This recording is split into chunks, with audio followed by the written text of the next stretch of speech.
Hello everyone, कैसे आप सब। आई होप कि आप सब अच्छे होंगे। हमने छठी यूनिट उपन्यास, 7वीं यूनिट कहानी कंप्लीट कर ली है। ये दोनों यूनिट हमने कंप्लीट कर लिए हैं। अब देखने वाले हैं हम यूनिट 8 नाटक। देखते हैं नाटक, उसके प्रकाशन वर्ष और लेखकों का जन्म। तो देखते हैं नाटक। ये भारत दुर्दशा है जो 1880 ईस्वी में प्रकाशित हुआ था। ये भारतेंदु जी का है और भारतेंदु जी का जन्म 1850 को हुआ था। अंधेर नगरी नाटक का प्रकाशन वर्ष 1881 है। भारतेंदु जी का जन्म 1850 में हुआ था। ये दोनों नाटक अंधेर नगरी और भारत दूरदशा ये भारतेंदु जी के हैं। आगे देखते हैं अंधेर नगरी नाटक, चंद्रगुप्त नाटक 1931 में प्रकाशित हुआ था। ये इसके लेखक हैं जयशंकर प्रसाद और जयशंकर प्रसाद का जन्म 1889 को हुआ था। स्कंदगुप्त नाटक 1928 को, ये भी जयशंकर प्रसाद का है। ध्रुव स्वामी 1933 ईस्वी में प्रकाशित हुआ था। ये भी जयशंकर प्रसाद का है। जयशंकर प्रसाद का हमने देख लिया है, जन्म 1889 ईस्वी में हुआ था। ये तीनों नाटक चंद्रगुप्त, स्कंदगुप्त और ध्रुव स्वामी ये तीनों नाटक हैं जो जयशंकर प्रसाद के हैं। आगे देखते हैं सिंदूर की होली 1934 ईस्वी में प्रकाशित हुआ था। इसके लेखक हैं लक्ष्मी नारायण मिश्र। लक्ष्मी नारायण मिश्र लेखक का जन्म 1903 ईस्वी को प्रकाशित हुआ था। आगरा बाजार ये हमारा 7वां नाटक है, 1954 ईस्वी में प्रकाशित हुआ था। इसके लेखक है हबीब तनवीर। हबीब तनवीर का जन्म 1923 ईस्वी को हुआ था। अंधा युग नाटक ये 1955 में प्रकाशित हुआ था। इसके लेखक है धर्मवीर भारती। ये 1926 ईस्वी में इसका जन्म हुआ था। अंजो दीदी ये हमारा नवा नाटक है। जो अंजो दीदी है इसका प्रकाशन वर्ष 1855 को हुआ था। इसके लेखक है उपेंद्र नाथ आस्क। जो 1910 ईस्वी में इसका जन्म हुआ था। आषाढ़ का एक दिन 1958 ईस्वी में प्रकाशित हुआ था। ये भी मोहन राकेश का जन्म 1925 को हुआ था। आधे अधूरे ये भी मोहन राकेश का है। जो आधे अधूरे है 1969 ईस्वी में प्रकाशित हुआ था और इसका जन्म भी 1925 को हुआ था। ये दोनों नाटक मोहन राकेश का है, आषाढ़ का एक दिन और आधे अधूरे। 12वां नाटक ये बकरी नाटक है। जो ये हमारा 12वां नाटक है, ये 1974 ईस्वी में प्रकाशित हुआ था। इसके लेखक हैं सर्वेश्वर दयाल सक्सेना। जो 1927 को जन्म हुआ था। एक और द्रोणाचार्य 1977 ईस्वी में प्रकाशित हुआ था। इसके लेखक है शंकर शेष। जो 1933 ईस्वी में जन्म हुआ था। महाभोज 1982 ईस्वी में इसका प्रकाशन वर्ष है। इसके लेखक है मनु भंडारी। जो 1931 को जन्म हुआ था। ये हमारे टोटल 14 नाटक हैं यूनिट 8 में। जो हमारा यूनिट 8 है इसमें 14 नाटक हैं। तो देखते हैं हम हमारा पहला नाटक अंधेर नगरी जो 1881 में ये प्रकाशित हुआ था। ये प्रश्न नाटक है। इसमें 6 अंक हैं। इसके लेखक जो हमने देख लिया भारतेंदु हरिश्चंद्र है। उसका जन्म 1850 को हुआ था और मृत्यु 1885 को हुई थी। इसका पहला अंक है स्थान है, पहला अंक बाह्य प्रांत जो महंत जी 2 चेलों के साथ गाते हुए आते हैं। दूसरा अंक है बाजार। तीसरा अंक है जंगल। चौथा अंक है राजसभा। 5वां अंक है अरण्य। छठा अंक है शमशान। तो देखते हैं पहले अंक में जो बाह्य प्रांत है, जो महंत जी 2 चेलों के साथ गाते हुए आते हैं। और दूसरा अंक में बाजार है, जो बाजार आता है। तीसरा अंक में जंगल है। चौथा अंक में राजसभा। 5वें अंक में अरण्य गोवर्धन दास गाते हुए आते हैं। छठा अंक शमशान है। अंधेर नगरी के नाटक सभी पात्रों के नाम। जो प्रमुख इसके पात्र हैं, सबसे पहला आता है महंत जो इनका गुरु होता है, गोवर्धन दास का और नारायण दास का। ये महंत जी के शिष्य हैं, गोवर्धन दास और नारायण दास। बनारस में नेशनल थिएटर के लिए एक दिन में 1881 में लिखा गया, जो काशी के दशवमेध घाट पर उसी दिन अभिनीत हुआ था। ये भी कहा जाता है कि बिहार प्रांत के किसी अन्यायी जमींदार को सुधारने या राह पर लाने के लिए भारतेंदु ने ये नाटक लिखा था। भारतेंदु ने यह प्रहसन को हास्य रस का मुख्य खेल कहा है। प्रहसन के 3 प्रकार होते हैं: शुद्ध प्रहसन, सक्रिय प्रहसन, विकृत प्रहसन। जो अंधेर नगरी नाटक है, ये हमारे शुद्ध प्रहसन की कोटि में इसको रखा गया है। जो प्रहसन के 3 प्रकार हैं: शुद्ध प्रहसन, सक्रिय प्रहसन और विकृत प्रहसन। जो हमारा ये अंधेर नगरी नाटक है, इसको शुद्ध प्रहसन की कोटि में रखा गया है। अंधेर नगरी को भारतेंदु का सर्वाधिक लोकप्रिय कार्य प्रधान प्रहसन कहा गया है, जिसका मूल प्रतिपाद्य लोभ और भोग से संबंध है। देखते हैं मूल टेक्स्ट से हमारा भारतेंदु जी का अंधेर नगरी नाटक पूरे विस्तार से। इसका प्रकाशन वर्ष है, यह 1881 में हुआ। इसमें 6 अंक हैं, विभक्त हैं। यह प्रश्न शैली में लिखा गया है।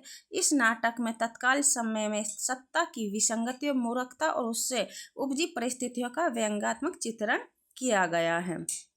देखते हैं इसकी पृष्ठभूमि। यह नाटक भारतेंदु हरिश्चंद्र द्वारा एक दिन में रचा गया और उसी दिन दशवमेध घाट पर खेला भी गया। कहा यह भी जाता है कि भारतेंदु ने एक जमींदार को लक्ष्य करके उसे सुधारने के लिए यह नाटक रचा था। भारतेंदु ने इसे प्रहसन, जो शुद्ध प्रहसन की कोटि में इसे रखा गया है। इसकी विषय वस्तु है मनोरंजन को आधार बनाकर तत्कालीन व्यवस्था पर कड़ा प्रहार। नाटक में शासक की भ्रष्टा धार्मिक विसंगतियां एवं हिंदुस्तान की कमियों की ओर ध्यान इंगित किया गया है। इसमें लालच छोड़कर ज्ञानी एवं समझदार बनने की नसीहत भी दी गई है। नाटक में आदर्शहीनता है, नैतिकता है, मानसिकता गुलामी का खाका खींचते हुए असत्य पर सत्य की विजय दिखलाई गई है। भारतेंदु ने इस नाटक में कई गीत एवं नीति वचन रखे हैं। हलवाई वाले प्रकरण की तुकबंदी देख ऐसा प्रतीत होता कि उन पर पारसी थिएटर का थोड़ा प्रभाव है। इसके मुख्य पात्र हमने कुछ आगे देख लेते हैं, तो अब विस्तार से फिर से देखते हैं। महंत है, एक साधु है। गोवर्धन दास महंत का लोभी शिष्य है। नारायण दास महंत का दूसरा शिष्य है। कबाब वाला कबाब बेचता है। घासीराम चना बेचने वाला। नारंगी वाला नारंगी बेचता है। हलवाई मिठाई बेचने वाला। कुंजड़ी सब्जी बेचने वाली है। मुगल मेवे और फल बेचने वाला है। पाचक वाला चूरन विक्रेता है। मछली वाली मछली बेचने वाली है। जात वाला जाति बेचने वाला है। राजा चौपट राजा है। मंत्री चौपट राजा का मंत्री है। और 2 नौकर राजा के 2 नौकर हैं। आगे देखते हैं। फरियादी है, राजा से न्याय मांगने वाला है। कल्लू बनिया है, जिसकी दीवार से फरियादी की बकरी मरी है। कारीगर कल्लू बनिया की दीवार बनाने वाला है। चूने वाला दीवार बनाने के लिए मसाला तैयार करने वाला है। भिश्ती दीवार बनाने के लिए मसाले में पानी डालने वाला है। कसाई भिश्ती के लिए मशक बनाने वाला है। गडरिया कसाई को भेड़ बेचने वाला है। 4 सिपाही राजा के सिपाही हैं। कोतवाल है, माली है और बनिया है। इसकी विशेषता है, यह नाटक सदैव प्रासंगिक है, क्योंकि न्याय, भ्रष्टा, विवेक शून्यता, मनापन अब भी कायम है। नीति उपदेश द्वारा पाठकों को जगाने का आग्रह है। अन्य भाषाओं के शब्द लेने में भारतेंदु ने कोई परहेज नहीं किया है। यह आज भी सर्वाधिक खेले जाने वाला नाटकों में से एक है। इसका कथासार है। पहला अंक बाह्य प्रांत है। इसमें महंत नारायण दास एवं गोवर्धन दास प्रस्तुत होते हैं। भिक्षा मांगने के क्रम में अपने दोनों शिष्यों को अधिक लोभ न करने का उपदेश देता है। दूसरा अंक है बाजार के दृश्य में कबाब वाला है, नारंगी वाला है, घासीराम है, चना वाला है, हलवाई वाला है जो हलवाई मिठाई बनाता है, कुंजड़ीन है जो सब्जी वाली है, मुगल मेवा वाला है, पाचक वाला है, मछली वाला है, साहित्य वाला ब्राह्मण है। बनिया जैसे पात्र आते हैं और अपना अपना सौदा बेचते हैं। इस अंक में भी भारतेंदु जी ने हिंदुस्तान की कमी को कुंजड़ीन के माध्यम से कहलवाया है। हिंदुस्तान का मेवा, फूट और बेर, वही ब्राह्मण का अपनी जात बेचना धर्म एवं कर्म से विहीन है, जो विहीन हो जो जाना दर्शाया है। पाचक वाले के द्वारा देश में व्याप्त भ्रष्टता उजागर होती है। साहब लोग जो चूरन खाता है सारा हिंद हजम कर जाता है। ये हमारा दूसरे अंक में आता है। ये प्रश्न आया भी हुआ है कि पाचक के द्वारा देश में व्याप्त भ्रष्टाचार उजागर होती है। साहब लोग जो चूरन खाता है सारा हिंद हजम कर जाता है। ये कौन से अंक में है? ये हमारा दूसरे अंक में है। तीसरा अंक है जंगल। गोवर्धन दास से 7 पैसे में खरीदी हुई 2.5 सेर मिठाई लेकर गुरुजी से मिलता है। कितने पैसे की मिठाई खरीदता है? 7 पैसे की। कितनी? 2.5 सेर मिठाई खरीदता है। तो वो पूछ बैठते हैं, बच्चा किस धर्मात्मा की कृपया हुई है? गोवर्धन के सिर वाली दास्तान सुनाता है जिसे उसने सॉरी फ्रेंड, थोड़ी तबीयत खराब थी तो प्रॉब्लम हो रही है बोलने में। गोवर्धन दास टकेसेर वाली दास्तान सुनाता है जिसे सुन गुरुजी को नगर के बारे में आशंका होती है और वे अंधेर नगरी छोड़कर चलने को कहते हैं। कौन कहते हैं? गोवर्धन दास के गुरु हैं जो। गोवर्धन दास लालच में पड़कर उनका साथ नहीं जाता है। चौथा अंक है राजसभा। इस अंक में पिनक में बैठा राजा एक फरियादी की बकरी मर जाती है, पर कल्लू बनिया कारीगर चुनने वाला भिश्ती गडरिया को छोड़कर अपने कोतवाल की ही फांसी को दंड देता, क्योंकि अंतोगत उसकी सवारी निकलने के कारण बकरी दबकर मर गई थी। ये नाटक का सबसे रोचक अंक है। ये चौथा अंक है जो राजसभा में जो बैठक होती है। 5वां अंक है अरण्य। इस अंक में गर्दन मोटी होने के कारण फांसी के लिए गोवर्धन दास प्यादों के द्वारा पकड़ लिया जाता है और तमाम फरियादों के बाद उसमें फांसी के लिए घसीट लिया जाता है। 6वां अंक है शमशान। जैसे ही गोवर्धन फांसी पर चढ़ने को होता था और गुरु और नारायण दास आ जाते हैं, महंत अपनी चतुर बुद्धि और द्वार बैकुंठ जाने की बात कहकर सबको फांसी चढ़ने के लिए उद्लेतित कर देता है। अंत में राजा स्वयं फांसी चढ़ जाता है। 6ठे अंक में जो राजा है वो खुद ही फांसी चढ़ जाता है। इस प्रश्न में कुल 28 पात्र हैं। इसके प्रमुख उदाहरण हैं राम भजो राम। प्रथम अंक है जो बाह्य प्रांत है। राम भजो भाई, ये किसके हैं? महंत जी के कथन है, उदाहरण है। द्वितीय अंक बाजार है जो जात ले जात टके सिर जात, टके के वास्ते धर्म और प्रतिष्ठा दोनों बेचे, टके के वास्ते झूठी गवाही दे, वेद धर्म कुल मर्यादा, सच्चाई बढ़ाई सब टके से। ये जात वाला है जो ब्राह्मण से कहता है। अंधेर नगरी चौपट राजा टके सिर भाजी टके सिर खाजा, ये कौन कहता है? गोवर्धन दास। तीसरा अंक है जंगल।